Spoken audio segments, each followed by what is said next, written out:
Hey everybody, welcome to Square Pegs. I'm Jay. About a month ago, I reviewed this guy right here, the Super Console X Pro emulation box. I was pretty impressed with the machine, I'm not gonna lie to you, but there were a lot of questions asked in the comments, and I answered those, but a lot of people don't read comments that watch the video. But I wanted to answer your questions in video form rather than just putting them in the comments, letting you know more in depth what's going on with this machine. Ted Turner asks, Mr. Turner, before we get into your question, I'm a huge fan of your networks and I really appreciate that you brought pro wrestling to cable television back in the 80s with WCW and the NWA on TNT and TBS.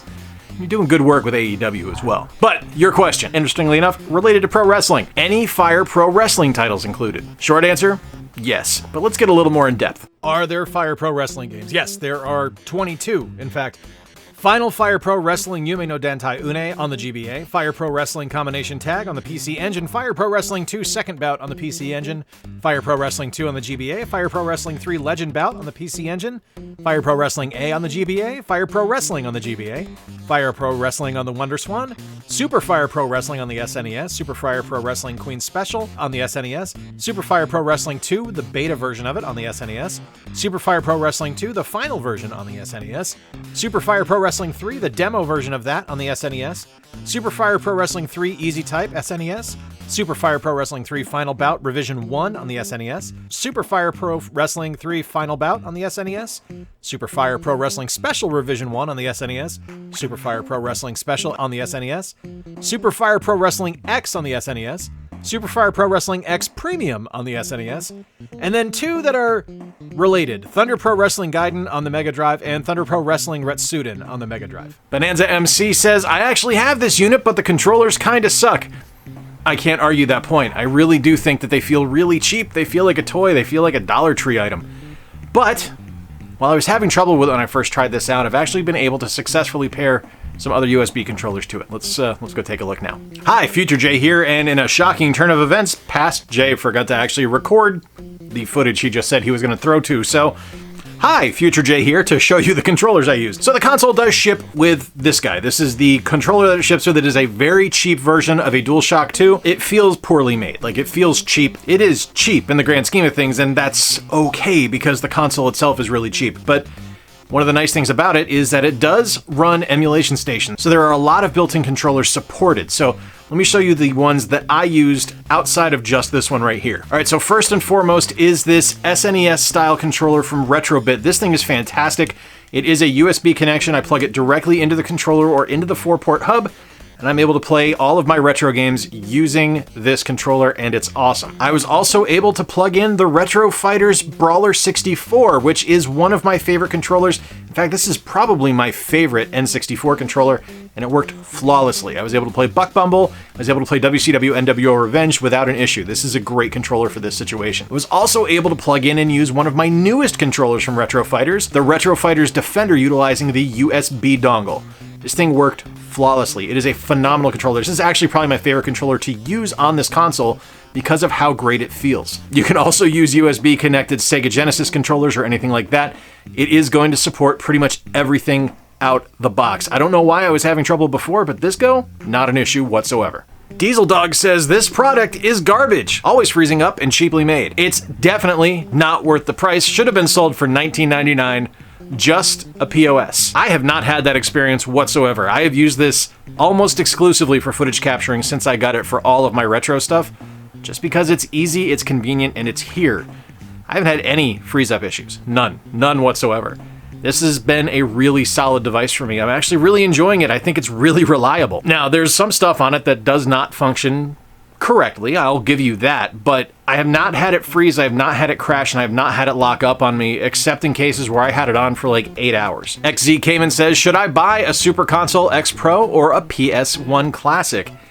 And this one, honestly, to me, is really dependent upon what your opinion is and what your situation is. Like, for me, I have both of them. I like them both. The Super Console X Pro is something great right out of the box. If you're looking for an emulation device that you just want to grab, get into game, and play, this is your answer. If you're looking for something that's a little bit more customizable, then the PS Classic with a USB stick that you can boot from that runs Emulation Station, that's probably a better option. But the best option is a Raspberry Pi. Building your own device that way, making sure that you have the cores on it that you want to run, that you're using the emulators you want to use, that your ROMs are going to boot. That's probably the best option.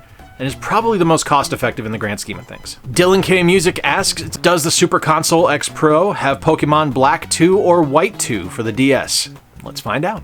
So yeah, unfortunately, I didn't really spend a lot of time with DS stuff originally when I did my run-through on this console, and I probably should have, because going into it now, there's one of the common threads that I've noticed is that anything that I have done that has been an issue on previous tests has been exclusively because of my blundering through things and changing around settings, or not setting things up correctly and getting them configured the way I need them to be. So, unfortunately, I couldn't get DS stuff to work at all. As you can see here, we don't have Pokemon Black and White 2.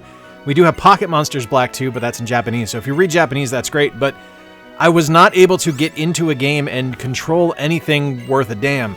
I tried Pokemon Black, I tried Pokemon White, and I even tried New Super Mario Bros. On the DS, and I was just dead in the water. But I do need to spend more time with it, figure out the settings, and actually get it to work, because I can't see why it wouldn't function. It's a simple DS emulator that I've used on my PC with a controller, so I'm pretty sure it's just something I've messed up. Luke Jorgensen says, Buck Bumble has the best theme song. It's in my N64 right now. You know what, I didn't play it too much in the original video, but just enjoy. Take it in. Here is one of the greatest theme songs ever in the history of video games. What about now? It's time to rock with the biggity buck bumble. What about now? It's time to rock with the biggity buck bumble. Bump to the bump to the bump to the bass. Bump to the bump to the bumble. Bump to the bump to the bump to the bass. Bump to the bump to the bumble. Bump to the bump to the bump to the bass. Bump to the bump to the bumble. Bump to the bump to the bump to the bass. Bump to the bump to the bumble. Bump to the boot to the boot to the boot boot. Bump to the bass to the bass bass. Bump to the boot to the boot to the boot. Bump to the Phoenix 7 says, do the games save properly? As in, do the game save files work? This is an excellent question, because yeah, the games do save, but there's a little more to it. Let's head over to Super Mario World and take a look. So I don't know if I just got lucky and stumbled into this when I was doing my initial research on saving. I actually found a fairly interesting bug, at least what I think is a bug with Super Mario World, because when I save in Super Mario World and I exit the game and go back to it, it's decreasing the number of lives I have saved, and it's not remembering the power-ups I have, which is a little odd to me, because I don't remember that ever happening on my SNES cartridge or on my SNES Mini. It's just on this emulator, and it's weird because this is the only one that I've run into, the only game that I've experienced on this console and through these emulators that has had a saving issue like this. Now, you can create save states, and that's fine, but actually using the save feature in the game just isn't working, and that's really strange. But as I said, in other games, it's working fine. In fact, let's take a look now at Pokemon Yellow. Early Intervention Brothers says, does it have Pokemon Yellow? Let's get over to the Game Boy. So yeah, we've totally got Pokemon Yellow. It plays beautifully. I do have this set to have a bezel around it, and I do have it set up to be pixel perfect, so we're not going to have it blown up or actually showing huge on the screen, so it is going to be a bit of a small display, but you're actually able to configure that yourself in the settings for each console that you go through. So if you want it to be a little bit bigger on screen, you could do that yourself, but I was able to get in and actually play for a little bit and save my game and get back to it. So it was a test I wanted to run as well that goes in conjunction with the question we had about the games saving correctly. While it didn't work with Super Mario World, it is definitely working with Pokemon Yellow. Matt Smedley from One Handed Gaming Review says, I've got one of these. Use that USB hub that came with the console and connect any cheap keyboard and optical mouse to the combo to use it. I did this for the Amiga games and it works fine. It's the only way to play Lemmings. I didn't even think of that. Like, that never even crossed my mind when I was doing this. But, found my old Logitech keyboard, I found my own Logitech optical mouse. Let's check out something on the Amiga. And herein we have what is possibly my absolute favorite discovery on this console. I don't know why I didn't think of this when I was doing my initial testing, but it never once crossed my mind to plug the hub in and then plug in a USB keyboard and a USB mouse to try any of these PC emulators.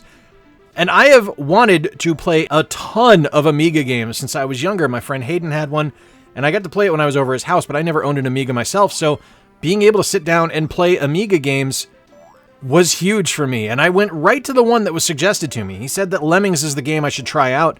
Lemmings was the game he played, at least, so I decided to hop into Lemmings, and it plays so beautifully well. And then I decided to try Monkey Island as well, and Monkey Island plays beautifully well as well. It's such a dream to be able to get back onto Melee Island and be able to move around with a mouse and keyboard and just have these wonderful Amiga sounds and visuals on my screen at all times. Now, I also tried the Spectrum. I tried the ZX Spectrum, and I was hoping that it was just going to be a quick boot up, hop in, and plug and play, and unfortunately that wasn't the case. It just didn't really work out that way. I do need to do more configuration work on this to get it to function, but that's okay. It's just, it's research and it's a little bit of legwork, but then I'm going to have the entire Spectrum library open to me, and I'm really looking forward to that because that is all completely new. Cold Steel Kid says, that looks like a pretty good machine. So many games. Is an internet connection needed, or is everything ready to play right out of the box? Answer is twofold. It is ready to play right out of the box, but you can connect it to Wi-Fi or via Ethernet for updates. Dakota Stein with the ultimate question. Isn't this illegal? You know, I'll say probably. In the grand scheme of things, I'm sure that, like you said, the game companies that put all these games out aren't cool with this company just putting all these onto an SD card and selling it. But the legality is a little muddied up because Amazon sells these. So it's probably going to fall on Amazon's shoulders before anyone else because they're the ones actually facilitating the transaction. Is it illegal? To the letter of the law, yeah. Do I care? Not really. Scott Murphy says, does this have all those sweet N64 wrestling games? Oh, yes, it does. Let's go take a look. So yeah, on a positive note, there are 3 fantastic N64 wrestling games on here. WCW NWO Revenge works perfectly, but unfortunately, when I tried to go into WrestleMania 2000 as well as No Mercy, for some reason this go, I wasn't able to control anything in-game. It would not pick up the D-pad or the joystick on my controller, and it didn't matter what controller I used, it just wasn't happening, unfortunately. So I don't really know what's going on there, because I was able to get into it before and play, so this is probably something that I did screwing up the settings, but right now, while they're there, for me, they're unplayable. Mark Janik asks a very specific question about some very specific NES games. Does it have the NES games Tecmo Super Bowl, Ice Hockey, Double Dribble, Track and Field, Three Stooges, or DuckTales? Answer is yes, yes, yes, yes, and yes. All right, my friends, there you have it. My follow-up to the Super Console X Pro review, answering your questions, giving you a little bit more detail on some of these certain aspects of the console. Let me know in the comments if you have any other further questions. I'll be happy to answer them for you. Or if there's any other emulation devices you would like for me to take a look at and do a review on. If there's any that are sticking out that you're interested in, leave it in the comments down below. I'll probably pick it up and I'll do a review for the channel. Hey, if you're new around here and you dug this, please consider hitting the subscribe button. I do a couple videos a week looking at the best in retro and modern gaming. And thank you, as always, to my patrons that you are seeing on screen right now. I truly appreciate all of their support. Until next time, folks, I've been Jay. Appreciate you spending a little bit of time with me as we take another look at the Super Console X Pro. Until next time, remember to play more games, stay square, and take care. I'll talk to you soon.